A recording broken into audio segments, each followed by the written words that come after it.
একজন মহিলা বেঁচে থাকা দুধটা একটা ছোট কুকুরছানাকে খেতে দিল। দুধ খাওয়ার কিছুক্ষণের মধ্যেই কুকুরছানাটা হঠাৎ মাটিতে পড়ে গেল এবং একদম নড়াচড়া বন্ধ করে দিল। মহিলা দ্রুত গিয়ে দেখল কি হয়েছে। তখন সে বুঝতে পারল কুকুরটা আসলে শুধু ঘুমিয়ে গেছে, তবে খুব গভীর ঘুমে। মহিলার মনে সন্দেহ হলো তার স্বামী যে দুধটা দিয়েছিল তাতে কিছু একটা গড়বড় আছে। আসলে কিছুদিন ধরে সে বারবার একটা দুঃস্বপ্ন দেখছিল, যেখানে তার মা তাকে হাসপাতালে নিয়ে যাওয়ার সময় একটা দুর্ঘটনায় পড়ে যায়। কিন্তু যখনই তার স্বামী মা ও মেয়েকে বাঁচাতে আসে, তখন তার মা চিৎকার করে বলে সবকিছু নকল। প্রতিবারই মহিলা এই দুঃস্বপ্ন থেকে জেগে উঠে স্বামীকে বলতো, আর স্বামী বলতো এগুলো শুধু খারাপ স্বপ্ন। এমনকি সে নিজেই মহিলার মায়ের সাথে ফোনে কথা বলিয়ে দিত, যাতে বোঝায় সব ঠিক আছে। এরপর সে মহিলাকে এক গ্লাস দুধ দিত এবং খেতে বলতো। কিন্তু এবার দুঃস্বপ্ন থেকে জেগে উঠে মহিলা হঠাৎ তার স্বামীর হাতে একটা দাগ দেখতে পেল, ঠিক সেই জায়গায় যেখানে সে স্বপ্নে আঁচড় দিয়েছিল। সে জিজ্ঞেস করতে যাচ্ছিল, ঠিক তখনই স্বামীর ফোন আসে এবং সে বাইরে চলে যায়। তখন কুকুরছানাটা দৌড়ে এসে জোরে জোরে ঘেউ ঘেউ করতে থাকে। মহিলা ভাবে ওর হয়তো ক্ষুধা লেগেছে, তাই আবার দুধ দেয়।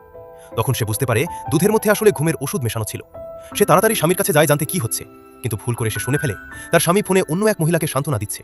সে বলছে ওই মহিলা বাচ্চা জন্ম দিলেই সব শেষ হয়ে যাবে, আর যখন তার স্ত্রী ওষুধ মেশানো দুধ খেয়ে ঘুমিয়ে পড়বে, তখন সে ওই মহিলার কাছে চলে যাবে। এটা শুনে মহিলা ভয় পেয়ে যায় এবং বুঝতে পারে তার স্বামী তাকে প্রতারণা করছে। সে চুপচাপ ঘরে ফিরে গিয়ে ঘুমানোর ভান করে।